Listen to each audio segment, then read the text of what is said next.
right. Good afternoon, Sangha. Excited for you. Oh, I'm supposed to be, wait, oh, this way? This way? Okay, sorry. Excited to be back.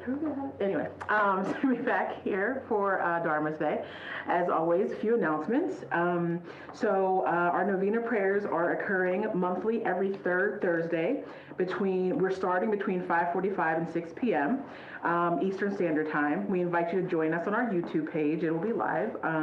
Please send your confidential prayer requests for yourself or loved ones, that can include pets, who are sick, suffering, misfortune, or departed.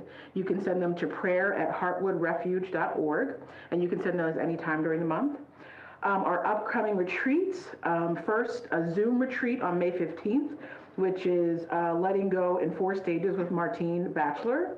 And then we also have our Wild Heart Spring Retreat, which will actually be on campus from May 24th to the 31st. But I believe that's just for those in the Wild Heart Sangha. But you can go to our website as always and go to the retreat section for more information. Venerable Panawati is offering a study on the Mahayana discourse on the Dharma relating to the question, what is cultivation? This is held on Fridays from 4 to 6:30. If you're interested in joining, you can register on the Heartwood website. That's also on the retreat page as well and has been a great offering. Donations in Dana have been amazing. You take care of us very well, so we are so grateful for everything you're able to provide, whether it's through monetary donations or also your time and your prayers as well. You can also go to our website as always and go to our giving option to see all the ways that you can continue to support us.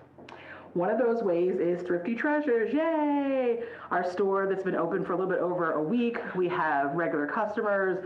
We're taking the community by storm. Everybody loves us. We love ourselves. It's amazing. So if you live in the area, well, first of all, come get some deals, because some really great deals. If you live in this area, please reach out to us and let us know if you're able to volunteer. That would be so grateful, or we'd be so grateful and very helpful. If you're not in the area, just make sure you go to our social media, and we're on Facebook and Instagram at thriftytreasures_WNC.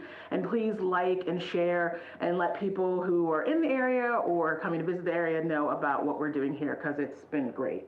So yes, and also as always with Heartwood as well, please like and share our social media so that we can help spread the Dharma. And also we announced on Tuesday, starting this coming Sunday, we will be slowly reopening our Dharma, a Sunday Dharma for the local community.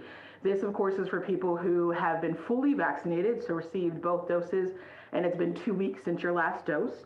Again, this is a limited opening, so we can only have about 20 additional people in addition to those residents here. So for those of you who are able to come and kind of fit those requirements, we're excited to see you on Sunday. And last but not least, we actually have a video presentation from Dina to talk a little bit more about Friday Fun Night, which is actually on Friday, April 30th and not 28th, as I said the other day. So take it away, Travis. Thank you.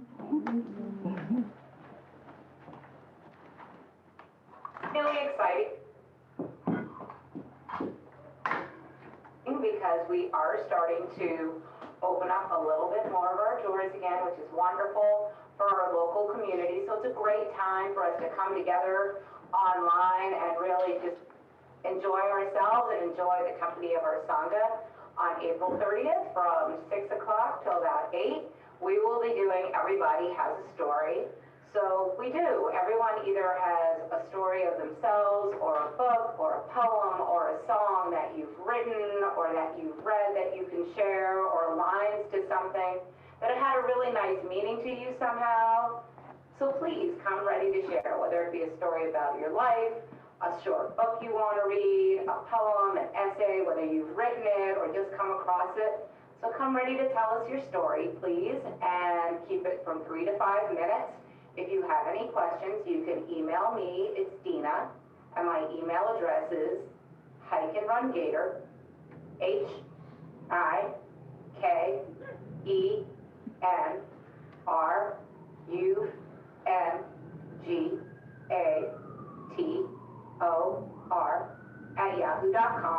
or go straight to the Heartwood website, and there will be a link that you can register. So please register, and that will be April 30th, and we look forward to seeing you and hearing your story. Bye.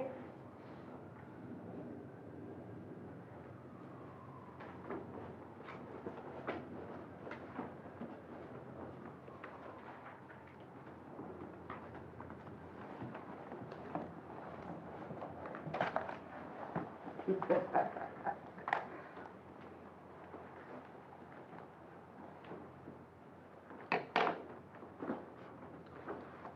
hello everyone. I thank you for all my books. I think I can. You can do without. Yeah. So you know I have some favorite books, and so Take this they, also. no, I'll keep that. Thank you.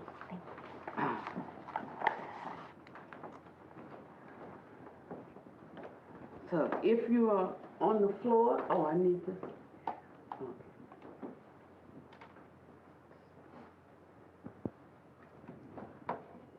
Well, how come I need it and she didn't need it? Because I'm substantial. Standing right there.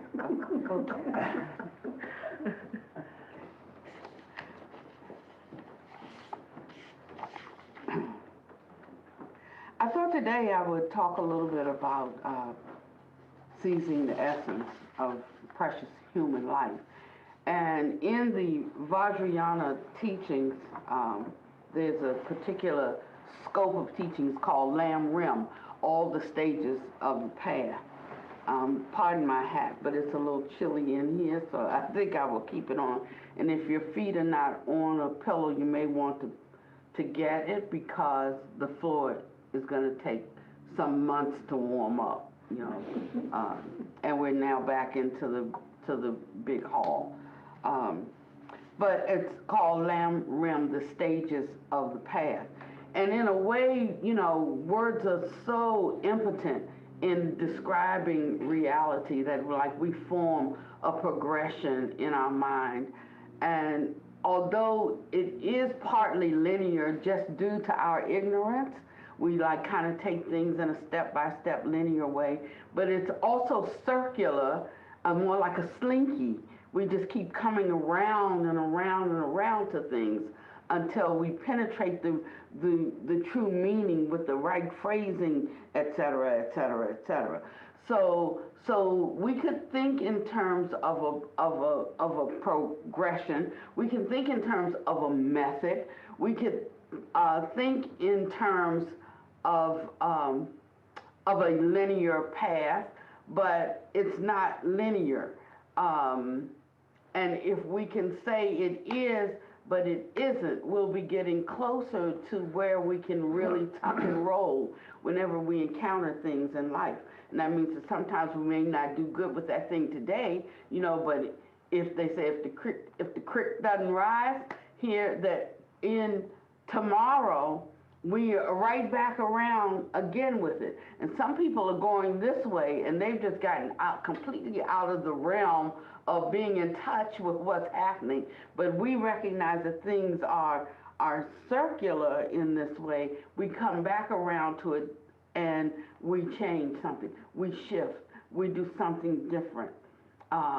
And this is what allows us to forgive others and allows us to forgive ourselves, because we move away from a notion that everything is so personal, and we begin to see the systemic nature of life, that our programs are running in the background all the time, you know, which is our survival mechanism based on whatever. It could be trauma in the mind stream from a previous life, or it can be some present occurrence or crises or trauma or just way of living here that we have figured out how to survive, you know, and that program is running, it's running, it's running. And because for the greater part of our life we don't recognize that it's running, we've never shut it off or never even ran a report, you know, to see how whether we need it all, or never thought about an update, you know, being necessary, or maybe that the technology is obsolete, you know, or maybe we just like recognize it's insufficient, but I don't want to learn anything new. It takes too much time. I mean, I've got a lot of gadgets, You know, these are all like gadgets that Grace made me get. She said, you got to get this. You got to get with the program. You got to get this. I'm like, okay, I got it. But, you know, I hardly use it or every time I want to work it, I give it to somebody and say, even Siri doesn't talk to me right, you know? And so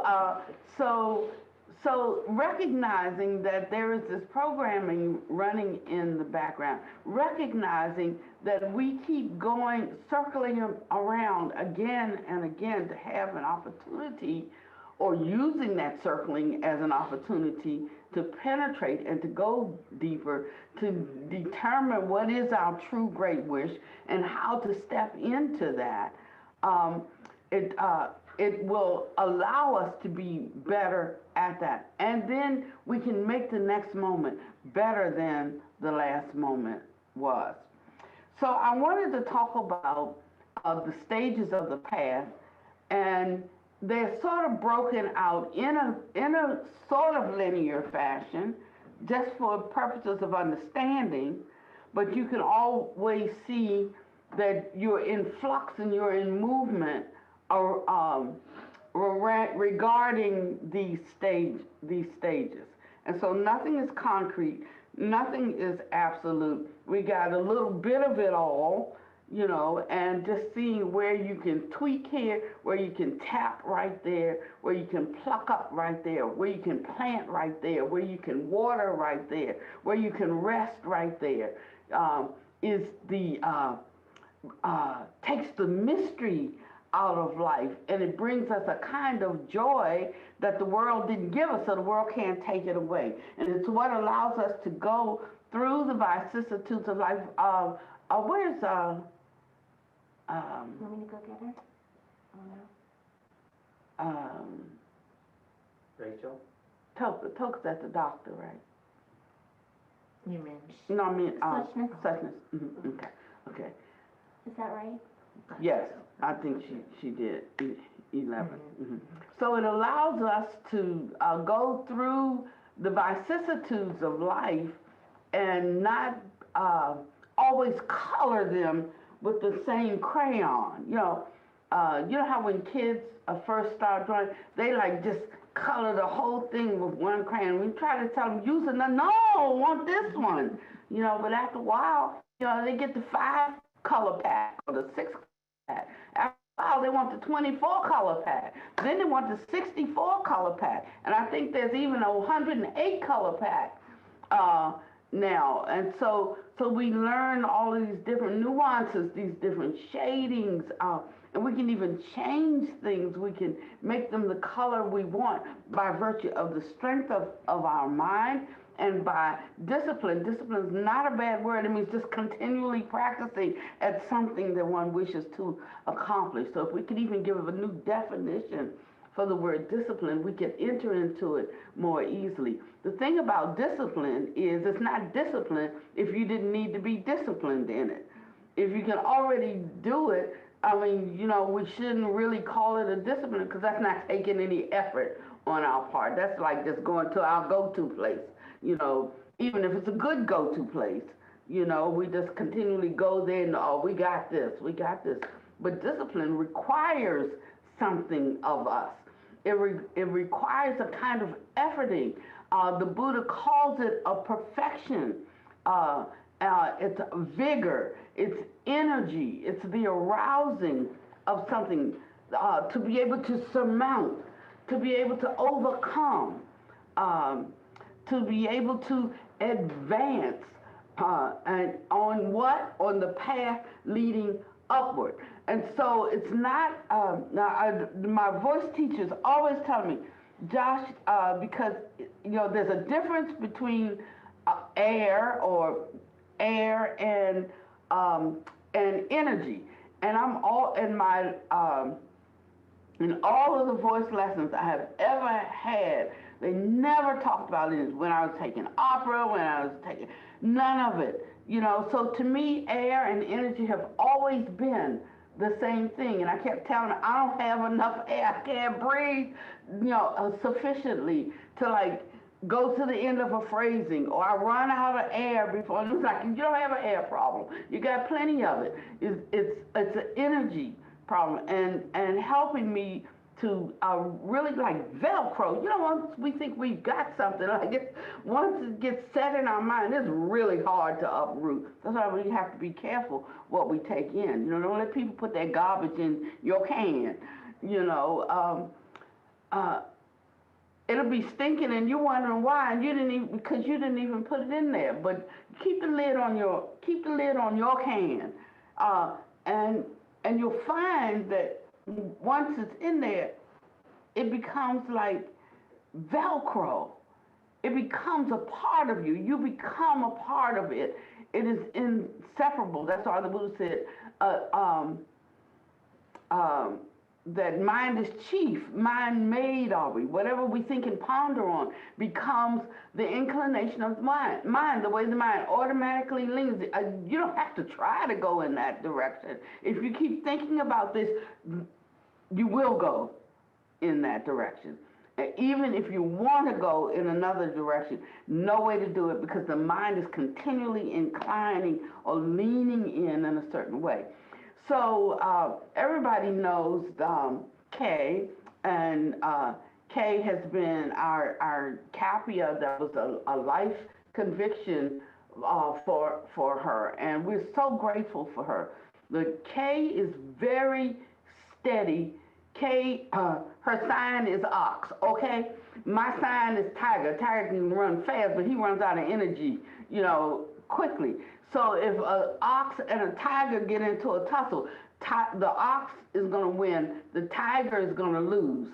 Now, I learned that and just taking some Chinese wisdom and saying it might be true, oh monk. And so I've always dealt with Kay in a certain way because she doesn't talk loud, she doesn't move fast, but if she leans, the weight will take you down.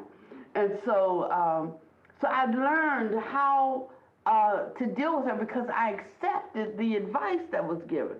So I've never had to really put it to the test. I can feel the leaning of the ox, and I know how to move. I crouch down and slip out from under the lean. You know, just kidding, Kay. And so this is, there are wisdoms that we can have in this world. In other words, I know if I get into a fight with her, I'm going to lose. So you never have to, a man needs to count up the cost before going to war, you know. And sometimes we do that and we make a mistake and we find out. But it's best to count it up and use the wisdom of others and to know oneself. So I know myself. I know my propensities. I know where they clash with hers.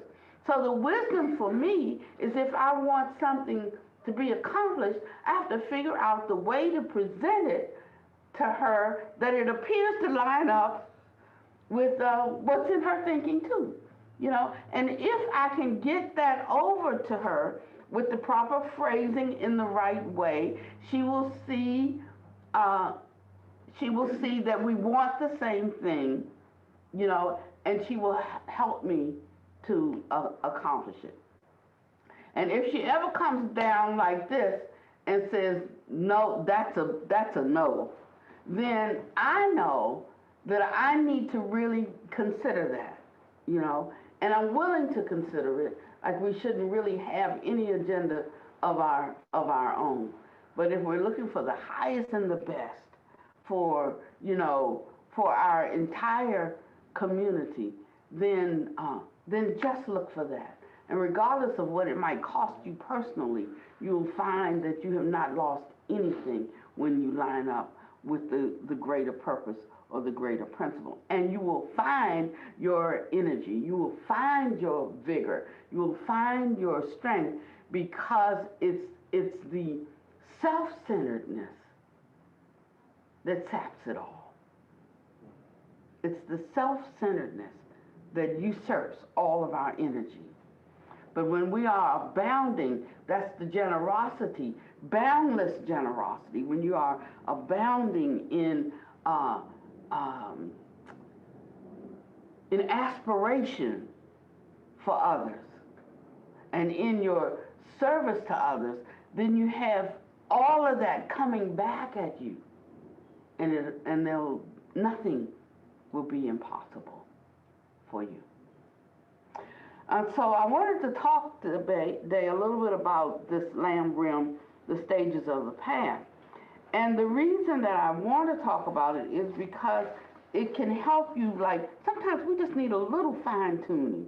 You know, we don't need a whole thing. We just need a little tweak here, a little tweak there, you know, a little taste of this, a little abandoning of that, a little revisiting something to see it in a different light, and then we can advance and we can move forward. So I have some excerpts from The Joyful Path of Good Fortune, which is a modern translation of Lamb Rim, Lamp for the Path to Enlightenment by Atisha. And it says there are three types of beings that should be known. They are small, middle, and supreme beings. In the context, a small being means a person of initial scope. A middle being is a person of intermediate scope, and a great being is, and a supreme being is a person of great scope. So training the mind, we train the mind in the stages of the path of a person of initial scope, and then intermediate scope, and great scope. Now, when you have it all together, so you can just go buy any book, you can read anything, you can listen to anything, it all gets jumbled up together. And because it's jumbled up together, we sometimes get turned around or confused about how to make the next step, because we've taken a further step before we've mastered what's necessary to sustain or make that one foot that's stationary firm and steady, and trying to take the next step. So we end up being wobbly and unstable in all of our ways. And that's why this path was introduced in such a way that one aligned with a teacher, gave themselves over to a teacher. And if you didn't think that teacher was wise enough, then you shouldn't, it's a free country. You don't have to align with that teacher. But if you do, then you are saying to the teacher, go back and read the section in the Path to Purification. Chapter 1 is on austerities and renunciation. Chapter 2 is the taking of a meditation subject and finding a teacher. And the reason why they had it is because one would hope to have a teacher who has enough of a vision and understanding and what's the word I'm looking for? Affinity with you and you with them, to know you heart to heart, and to be able to guide your development, turn up right what's turned over, that kind of thing. And if you put it to the test and then that's not working out, then find a teacher you can respect in that way. That's what would be better for you. And so it's sort of to just keep you steady and able to take the next step. Now, but because we have all of this material readily available, and none of it was written down in that time, and not only that time, even today, you know, the first thing your teacher will say is throw out all the books, you know, because if the books had helped you, you wouldn't be looking for a teacher. So throw out all the books. And then they'll say, read this book, or read that one. Or they'll explain something and start to rectify the little ditties. My teacher, Panya Loka, whose name lineage Panya Deepa and I took, he'd always say, he'd touch me like this, say, you have a ditty in your mind. A ditty means mixed up thinking, a muddled thinking. you know. But if I had said every time he said you had a ditty in your mind, if I had rejected that notion that I had a ditty, I would still, well, I do have ditties, but I would have as many as I had before. But because I inquired and then I submitted myself to an inquiry to see if in fact I did have a ditty and discovered, yes, I do have a ditty, you know, was that able to be uprooted. But if every time he told me something, I said, well, you know, we all have rights, that's your perception, or like, you know, that sort of thing, there would be no way to progress. You see what I mean? And so I would say, well, I don't think you're right about that, but I will check it. I will check myself. I will check it out, knowing that he had nothing but great wishes for me. If I thought he was there to harm me, or I would bust a move. I would leave. So I submitted myself to, you know, sometimes I was anxious. I wanted to study more. I wanted to go. I came for the things I couldn't find in the book. If I could have found them in the book, I wouldn't be here. I came for the deep things I perceived were available, and I came to ask you about them. So if you're not talking to me about that, like, are you wasting my time? And that's what I would, you know, that's why I said to him, that's why, you know, I so get it, you know, karma is rough. And there, in certain ways, I was like, I wasn't like so rude. I was so Western in my relationship with him, in my approach to him, not meaning anything except for, you know, give me what I want, give me what I came for. But he was seeing that I couldn't handle the truth. It would just be more stuff in that I would misunderstand, misapprehend, and spit more garbage out. And so I would try to work through it, and over time, I stopped asking him questions. Then one day, after 2 years, he said, okay, now you can ask me any question you want. I said, I have no questions to ask you. What I found out is I can ask myself the question. And if I'm looking for it, that wisdom is everywhere, in every place. And wisdom makes itself known. Wisdom is of its own quality, its own capacity, its own power. And when I come up upon it, if I submit myself to it, then I receive what it has to give me.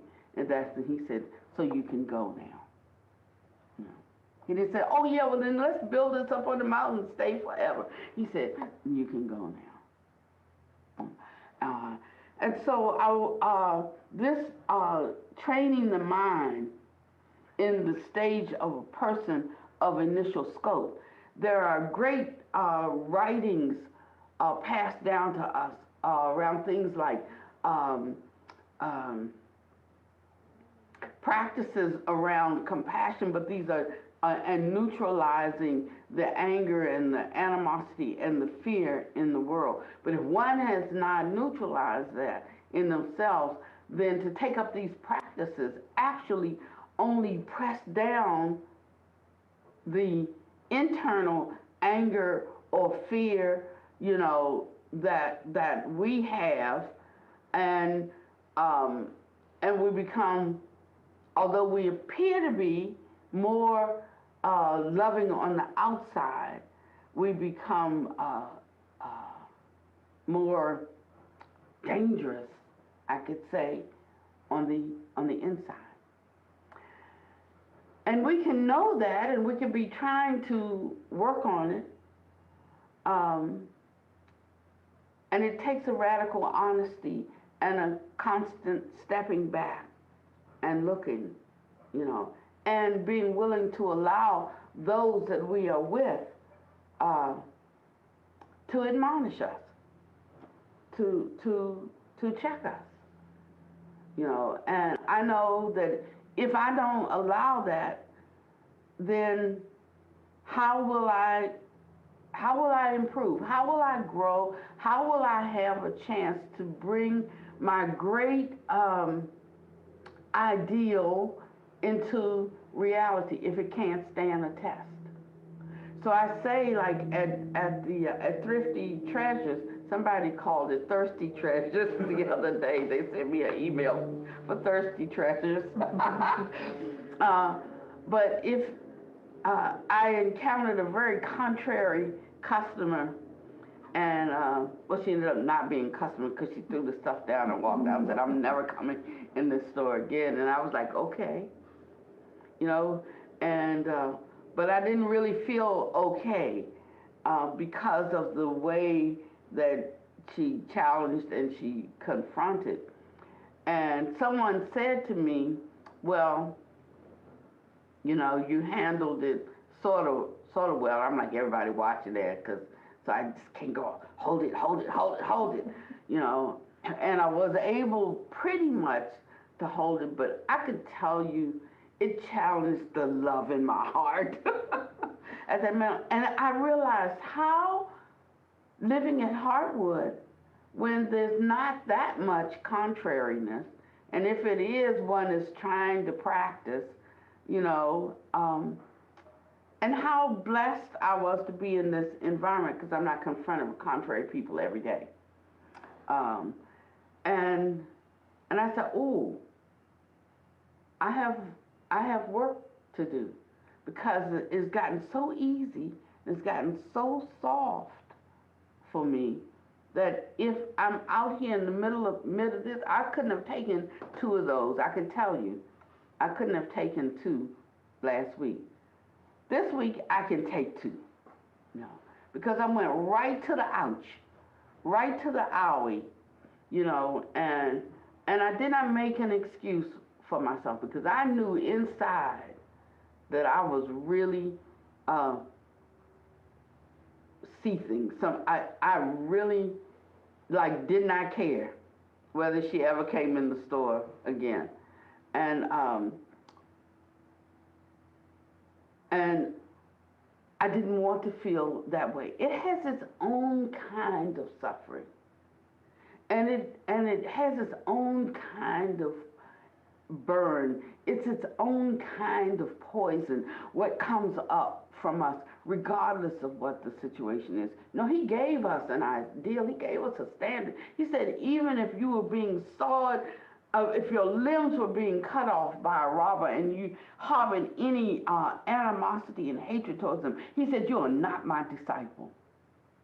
And some of us can say, well, that's fine with me then. You know, but I really have the desire to not harbor any animosity due to ignorance. And if I understand ignorance, if I see ignorance on display and I still get mad about it, get angry, then I have work to do. I can see ignorance on display, and if I have aroused enough wisdom on how to handle it, but anger just takes a brush and paints over the whole picture. You can't see, you can hardly hear, you know, you're full of feeling, and it distorts the whole situation, and you can do no good work there, you know.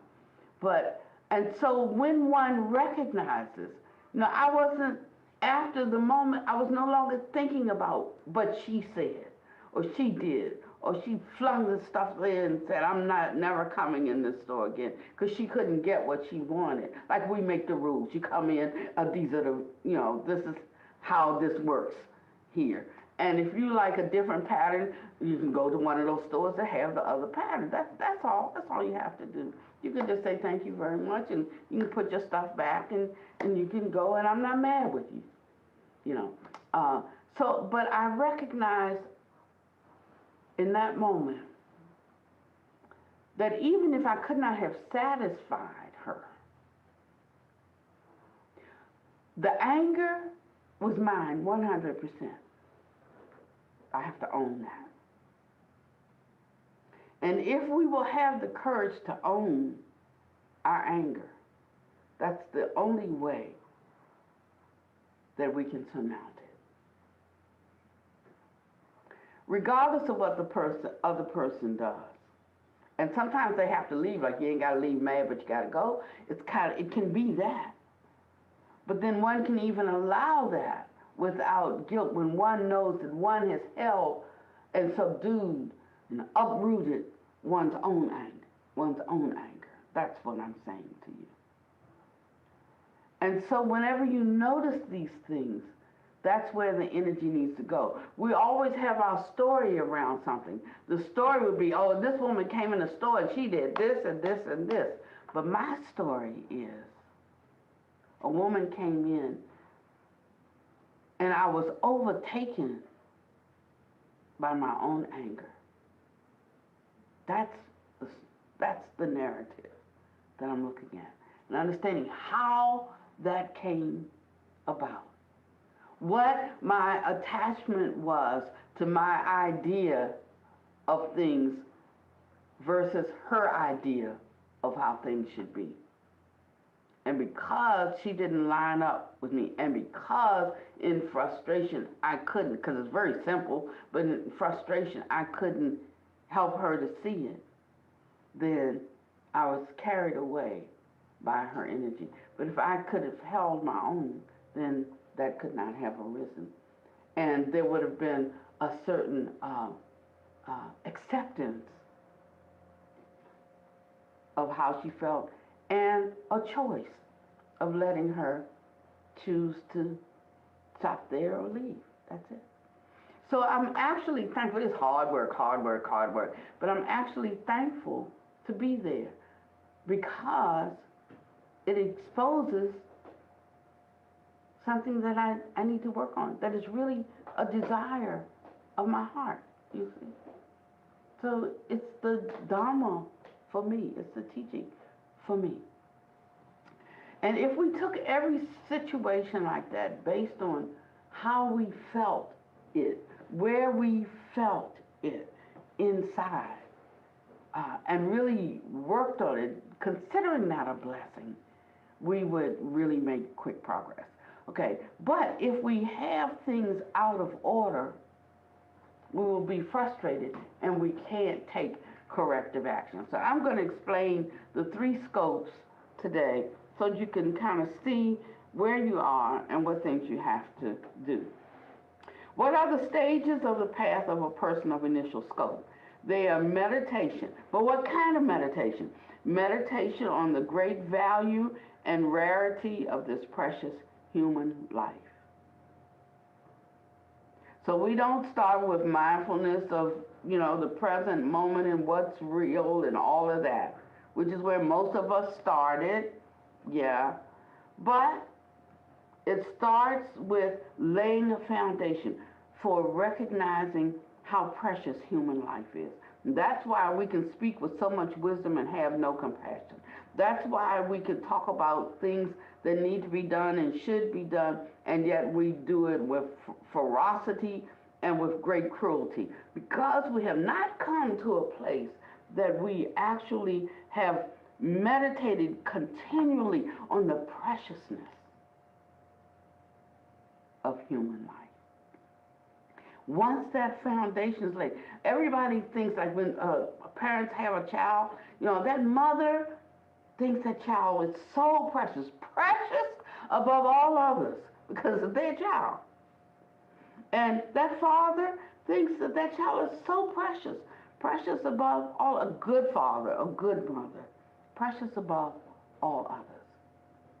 And so he's asking us to think in this way, to consider one's own life, one's own aspirations, the things that brings one joy and sense of safety and peace and contentment, that makes life meaningful for us.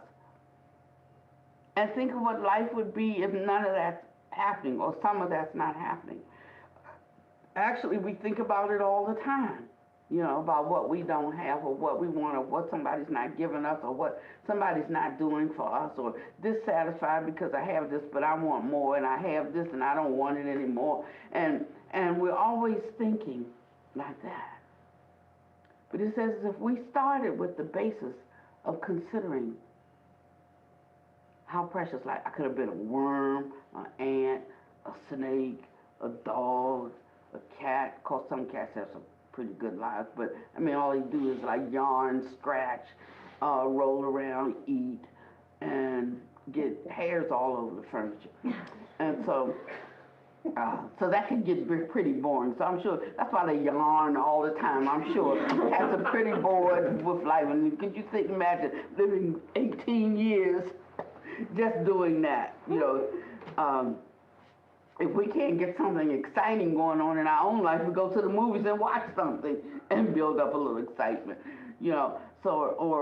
Or certain animals that are colorblind, that can't see the pop of the color and appreciation, just things like that. So just thinking about life. And then one could even break that down further into having a fortunate rebirth, being born in certain places and not in others, because it was just, like Apaniwadi didn't actually decide, so it's a great fortune to be born in a place where you have enough food to eat, or where, or whatever. And so it doesn't matter about the cause that produced the condition is here now, so I have to be with that condition, whatever it is, however it has manifested. So I can find some things to be appreciative of. I can find some things to accept, like I can accept being black in America. I can also be appreciative of being black in America, because I don't have the frailty that brings about all of the fear, that fosters all of the cruelty, that, so things, understanding now the program I'm talking about that's running in the background that we are subjected to, you see? So when you have an issue with someone, it's not really the someone that you have an issue with, it's the Program. It's the program running in the background. And if one doesn't consider life precious in that way, they will never get to see that or accept the program running in the background. And if you can tinker with it, if you can point them to where to tap, how to fix it, good. If not, then maybe you have to go somewhere else, or they have to go somewhere else. It's something like that. If you could do that, and that's why.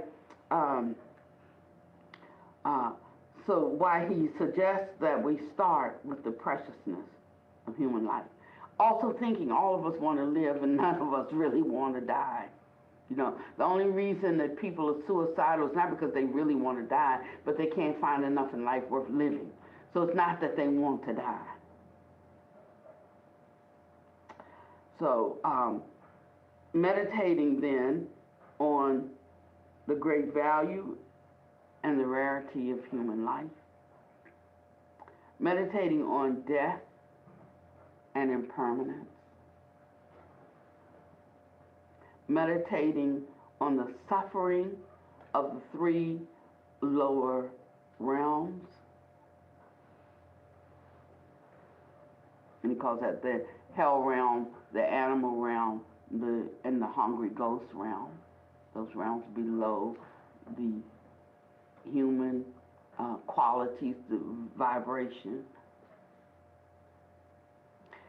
And the fourth would be meditating on the practice of why it's beneficial then to avoid negative actions and to take up positive or virtuous actions.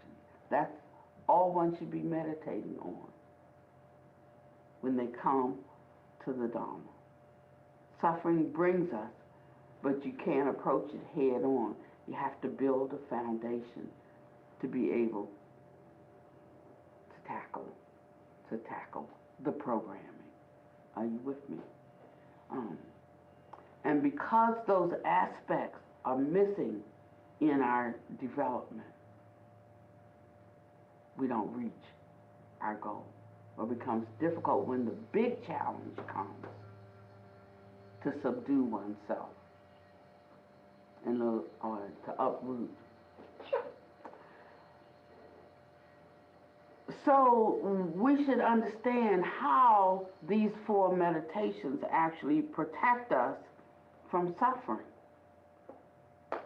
And that's the question that they should ask. And the basic reason is because we will, bottom line, have more strength to keep the commitment of avoiding unwholesome thoughts, speech, and action, and promoting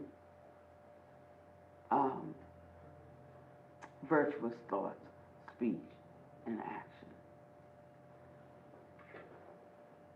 And one will arouse some energy to pursue this path so that they can actually attain their goal. So a person of initial scope doesn't have that much strength and that much resolve. They develop that by meditating on, by contemplating the right things that will build them up and give them some stability. Knowing that right now I can't run with the big dogs, so I stay on the porch. And being satisfied that the porch is where I need to be. Don't try to run with the big dogs and get trampled. Stay on the porch and build up. The person of intermediate scope, they do practices of generating renunciation in dependence upon the strengths they have built up by meditating on, by continually thinking about, looking at, examining the right thing, the four things that I just mentioned.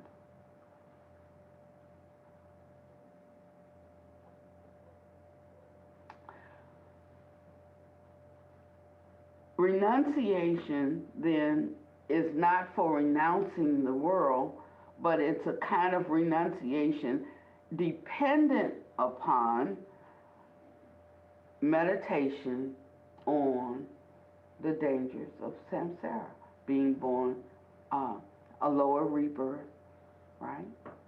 That's one. So that's why we have to really contemplate rebirth and rebirth consciousness linking. The rarity of a human life. Considering others equal to oneself and considering oneself equal to others. You know, these are the things. Avoiding negative actions or reflecting and recognizing when, you know, he said two kinds of thought. This is a useful, wholesome, beneficial thought. This one's not. Just kind of dividing thoughts into one category or another. Even if you can't do anything about it, just constantly dividing one in good, not so good, good, not so good, good, not so good. And after a while, because one has become good at determining what kind of thought is arising, if they really want to develop the good qualities, they have a lot in their arsenal, a lot in their bag. I could think about it this way instead of this way. I could think about it this way instead of this way. This is more beneficial for me, but it's not for others. So I have to go with the part that's uncomfortable for me, but actually in the long run will be more beneficial for others. You know, it's in that way. And so now one is developing their own virtue, not the book says, not how to like pretend and do a good job at pretending, but there's an inner integrity that's building, and people's hearts can dwell safely with you. They don't have to see which way she's going today. You know, there's a steadiness, and they will know where to find you. And even if there's an admonishment, or even if she has a weak woman, they will know that person's heart, you know, and they will offer you grace. And you can offer someone else grace, knowing that we're all practicing, working towards our perfection. So there's the practice of generating renunciation in dependence upon our meditation on the dangers of samsara, right? And by gaining realization of a middle being, then we obtain liberation and we protect ourselves from all the fears and all the sorrows of samsara. That means we can go through anything and we can quickly bounce back. Or we can even not be moved, not in the sense of what? No feelings? Not in that way, but can fully feel everything and yet can stand.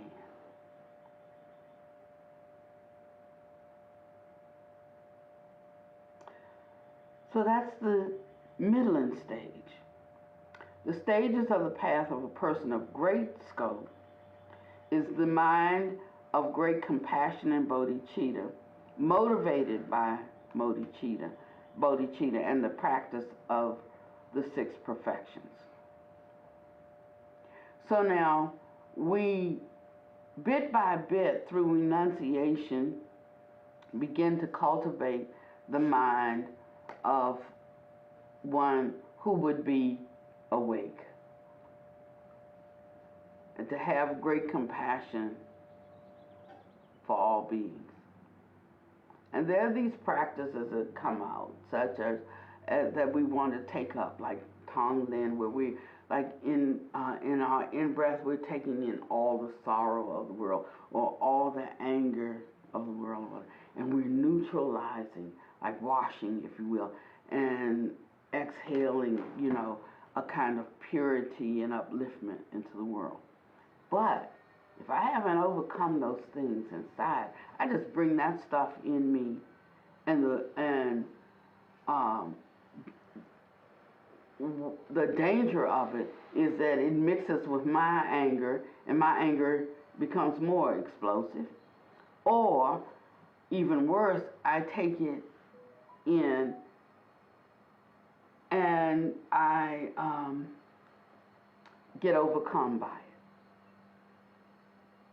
The load becomes too heavy. I get overwhelmed. And I go down with the ship. And so some practices should not be undertaken. The curious thing is that when we are suffering, we want to, like the quick path, we want to just go right there to that antidote without having built up, a platform or a structure or a framework for sustaining ourselves. So I use all these examples because I'm in a learning phase right now. And so my teacher is talking to me about the vocal cords. And what I'm thinking, like, the vocal cords are so weak. He was like, no, the vocal cords are just the vocal cords. So you're trying to fix or focus on the vocal cords. And I'm telling you, you need to have, envision, if you will, a bubble. He calls it a pimento, like a ball of air that holds the vocal cords in place. And then we just, and they're like a reed, and just let the sound come through. So it's not the vocal cords, it's the bubble or the balloon, the ball that's sustaining them, that allow them to be in place to do their job. And so he says, just get the right image and you can produce the right thing. And that requires a shift, a change in mind. But all the time we want to understand it first. The Dharma, like, I don't understand this, I don't understand that. We want to understand it, and then if I understand it, I will do it. But we get this mental accent, and we try to live in the mentality of it. So I'm trying to use, that's why I try to use colorful speech. You can get a picture or something, and just get the image of it. And even when you forget the words, you forget the rationale, you forget all, you just got that picture. And that picture will remind you of the essence of it all. So even if you can't recite all of these words back that I'm giving to you today, you look at yourself, know oneself, and get a picture that you can hold that helps you continue and to meet your own good purpose. So if you're still dealing with a sense of low self-esteem, or you're dealing with um, having difficulty when you're rejected, or you have trouble with change, you can't uh, overlook a slight or tolerate a fault. I'm not saying that you go forever, because that sets up a whole another chain reaction and circumstance. You just have to know how to go far enough to know that you've given all that you can give in a wholesome way on that end. But if you're still thwarted by these things, then that's not a practice for you to be doing, because you're just adding fuel to the fire. Understand? But you'll be drawn towards that practice, because that's a bit of the hair of the dog that bit you. That's why so many people in Buddhist practice and so many people in the Dharma are mental health providers, psychotherapists, counselors, and so forth. They're trying to unravel and figure out what makes me think the way I think, what makes people think the way they think. And because this Dharma works so diligently on helping us understand mentality and materiality, not just the hope that's in our heart, not just the energy that is within us, not just the sublime qualities of being, but helps us to really look at the things that defeat us with courage. People are drawn towards, people who are mentally ill are drawn, people who have and people who want to help people who are mentally ill are drawn. And so in a way, we shouldn't so narrowly define spiritual practice, because it includes a very healthy component of mental maturity. And I don't think sometimes, that it's helpful for us to think in terms of mental illness, but to think more in terms of an immaturity, like a child who just doesn't understand enough, or like a child who saw the beautiful blue and red and yellow lights on the stove and put her hand in it and got burned. And so now there's this fear, this phobia, there's this program running in the background. And even after that hand heals, anything that resembles that sets up a tag inside. And one jumps right back into that self-preservation mode. But the thing is, he says, so forget about all that. I know that's there. I mean, when he ran into Angulimala and he had killed 999 people, right? And he needed one more, and collecting the fingers around the neck. Is that the right number, Donna? Yeah, okay. And he's trying to catch up with the Buddha, and it seems like he just can't get any closer to him, and he says, stop. The Buddha says, I have stopped. Why don't you stop? He said, what do you mean you stopped? And it stopped him in his tracks. The Buddha didn't go through this whole long yarn around things, But he directed him in the path of understanding the preciousness of life. So much so that at the end of Angulimala's life, he was killed by the very people he went to preach to. And he counted it all joy. There was the closing off of the karma of that.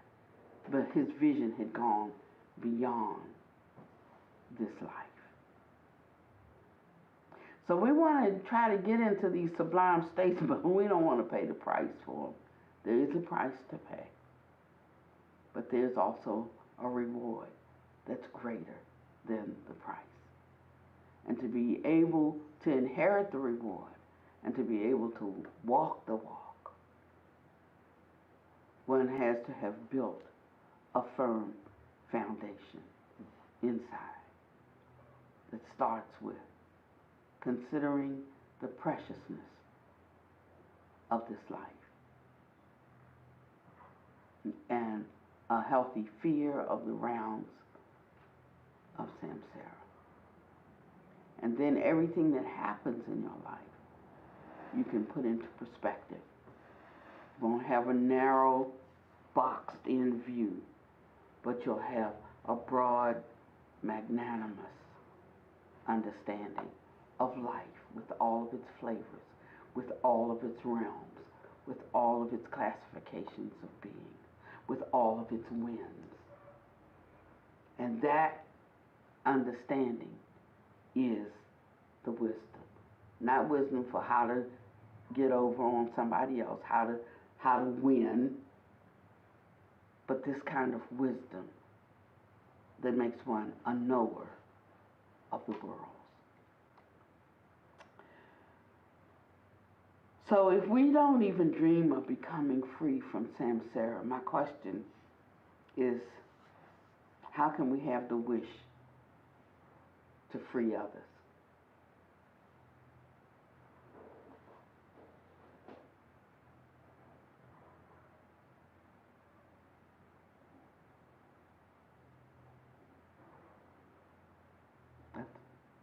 That's really the question. And if we don't have that wish, then he said we should meditate on the preciousness of human life. We should meditate on death and impermanence. Nobody wants to die. Nothing wants to die. Everybody wants to live. We should meditate on impermanence, the fact that things are constantly shifting, constantly changing, and that's the way of this world. To not want it is to want to die, because that's all that's here.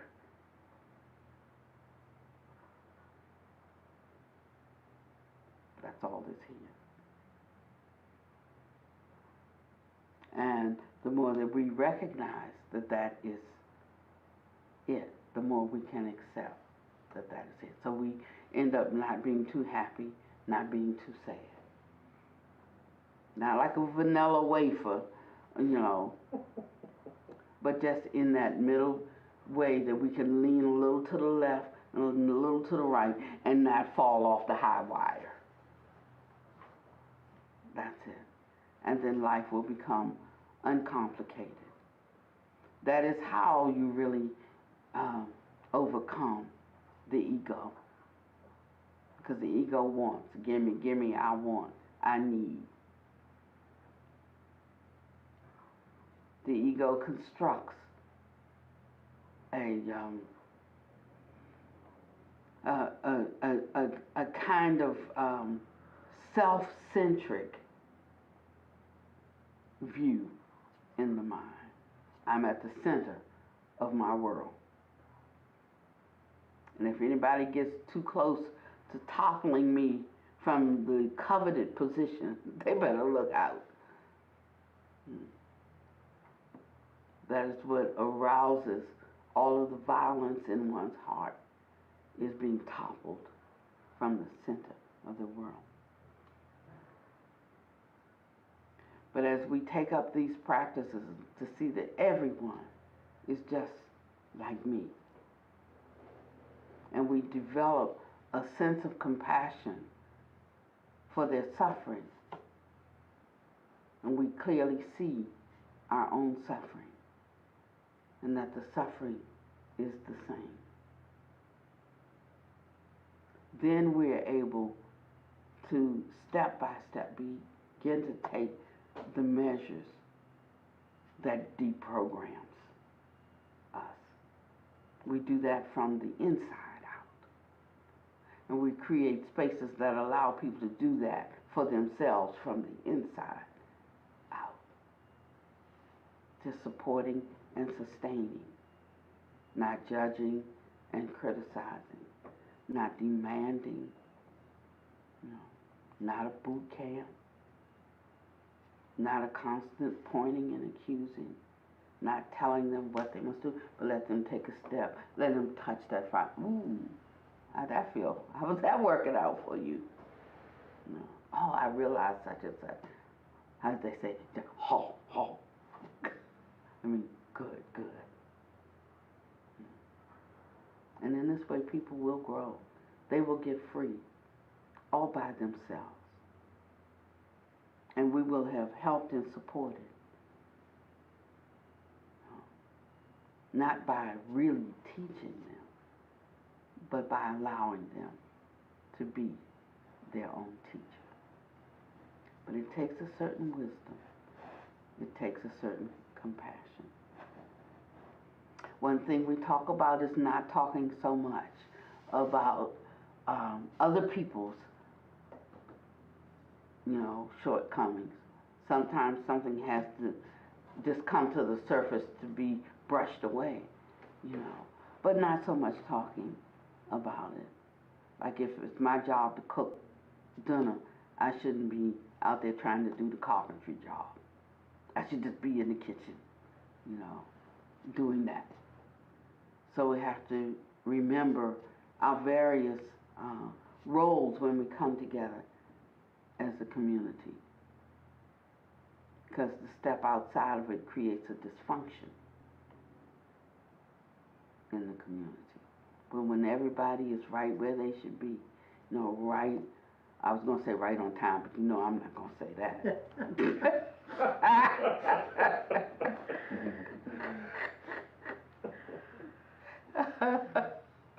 I'm sorry.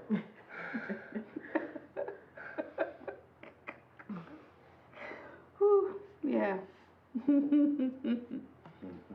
Then the community functions, and functions in harmony and love, and we grow in strength and character. Yeah.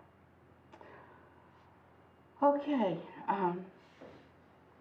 That third type, the supreme, or the one of great scope, may be working on something different than what I'm working on.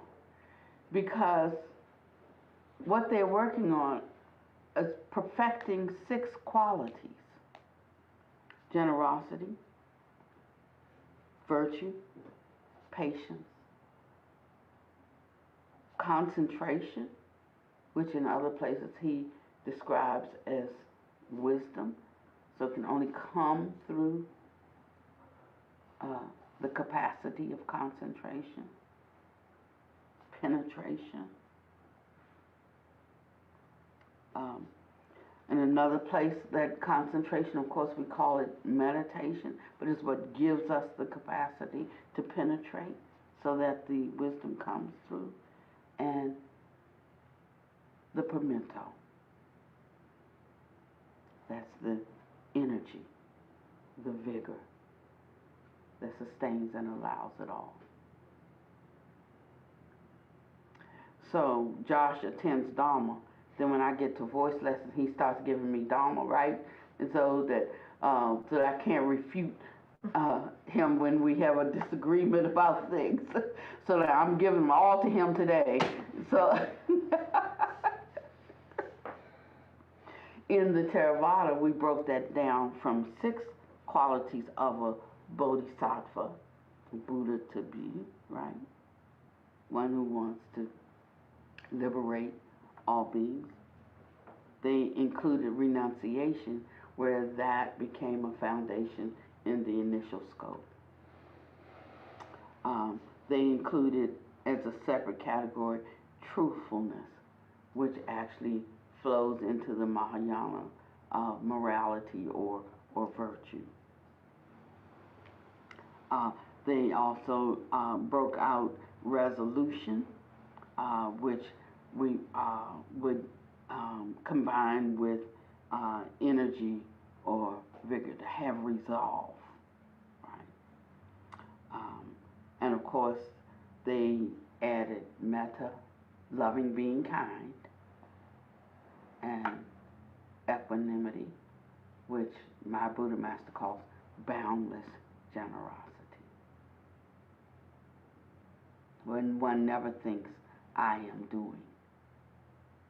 There's just the doing, without thinking, I am doing, or why should I do, or I'm not going to do. It's just seeing in passing something that can be done. It crossed my screen, and I just step forward with whatever strength or capacity I have. And this joy that comes in that spontaneous kind of movement. And so in Heartwood, we talk about the things that need to be done. And like it's 24 hours in a day. I don't care if you do it at 9 o'clock, at 11 o'clock, at 7 o'clock. You know, if you pass it, you can do it. Just take care of that. You know, but then we kind of ended up with a work period, and you do this, you do this, you do this, you do this. But now we're just back to this is where we live. If you see something needs to be swept, sweep it up. If you see something that you can do, just do that. And if you're proud of your place, where you live, where you work, what you contribute to the community, that's all that's required. And sometimes that can look not so good from the outside. You know, because from the outside we want everything to look what? Perfect. Like, yeah, like we the perfect people. This is the perfect place. We like things to look perfect. They don't have to be perfect. We just want them to look perfect, you know. But the important thing is to be perfect. Even if on the outside it doesn't look quite as well. To have perfect intention and perfect action on the inside. And for that one, there is no blame. So I think that's all I wanted to talk about. It's 1:16. If I can end with two short stories, two paragraphs, just two paragraphs. And it says, Bhikkhus, once in the past, the Asuras marched against the Devas. And in that battle, the Devas retreated to a bird's nest grove, and they were pursued by the Asuras. Then Saka, lord of the Devas, caring for the lives of the creatures of that place that they had retreated to, addressed his charioteer thus, let's surrender our lives to the Asuras rather than to make these birds nestless.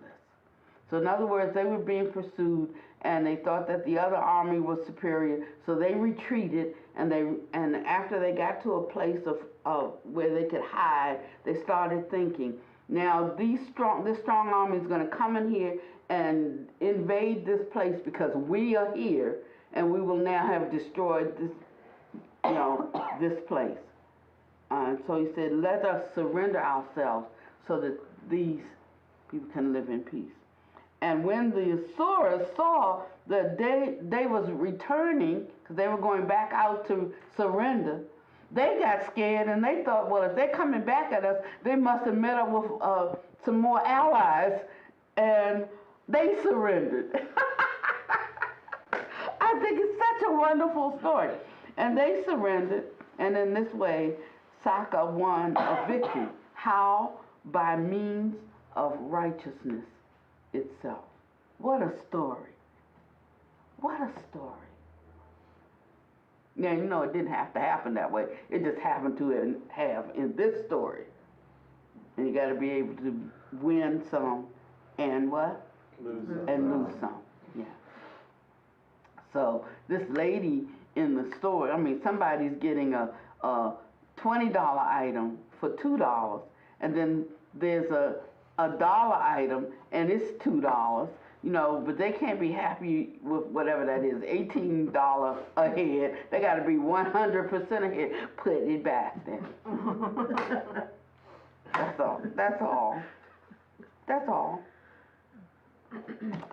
So here's the other story. Brought before Saka, lord of the Devas, Vapachiti, lord of the Asuras, abused and reviled him with rude, harsh words. And so the charioteer asked Sokka, is it because of fear or weakness that you endure him so patiently, listening to his rudeness and his harsh words? And Sokka said, it's neither fear nor weakness. How can a wise person engage in combat with a fool? And so his charioteer said, fools would vent their anger even more if no one would keep them in check. I see a fault in this. I think you're wrong for just letting them speak to you in any kind of way. And he said, hence with drastic punishment, the wise man should restrain a fool. And Sokka rebuked him and said, this alone is the way to check him. When one knows one's foe is angry, one should try to mindfully maintain one's peace. Of goals that culminate in one's own good, none is found better than patience. So if you are of initial scope, this might not be a practice that you can do. If you are one of midland scope, the initial scope is not only is it not a practice that you can do, you can't even make any sense out of it, like that's so crazy. But one of immediate scope, this still might not be a practice that you can do, but you see the value in it. You wish you could. You have an aspiration towards being able to carry things in that way. And one of great scope, this is your practice. So now you can decide whether you're initial, midland, or great scope. You should be able to look at others and know whether they're initial, midland, or something by observing their behavior, by listening to their words, and deal with them accordingly with the right compassion for the level of their practice. Yeah. Okay. So that's all I wanted to share. I hope this has been useful and happy to have shared this Dharma today. I just read in the news today that the governor of North Carolina has said that he plans effective June 1st to remove restrictions for, inside gatherings, and that right now the limitation is 50. So we had said that we couldn't accommodate more than 20 people because there's 10 of us or so, or 13 or something like that, the number vacillates. And so we were limiting it to 20, but he said right now we could do 50. We're adding the caveat, providing that you've had your vaccinations and 2 weeks have expired since you completed your vaccination. And no, we're not demanding that anybody has to be vaccinated. We're just saying if you're going to be coming together as, here at Heartwood to do, you could just do whatever you want. We're not trying to make anybody, impose a rule on anybody. We're only setting conditions for us coming together.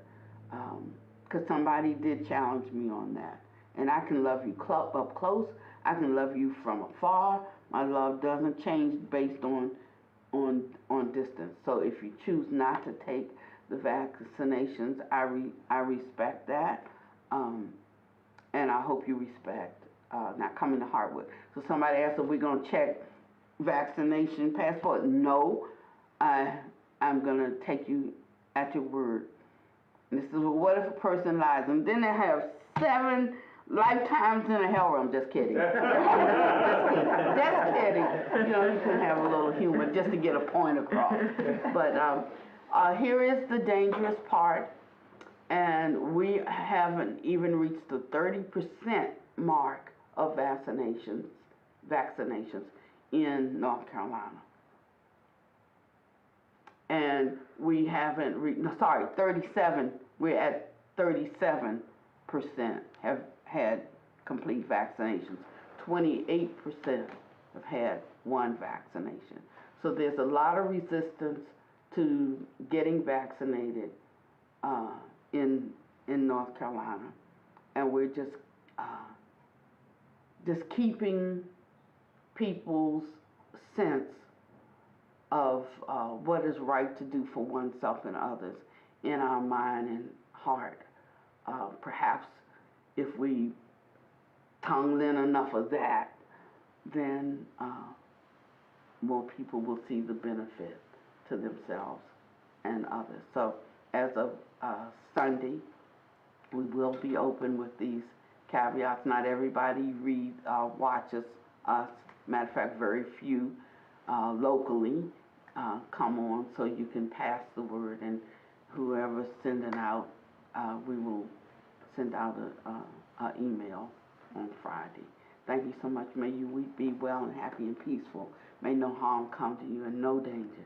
May you always be able to meet the inevitable difficulties of life.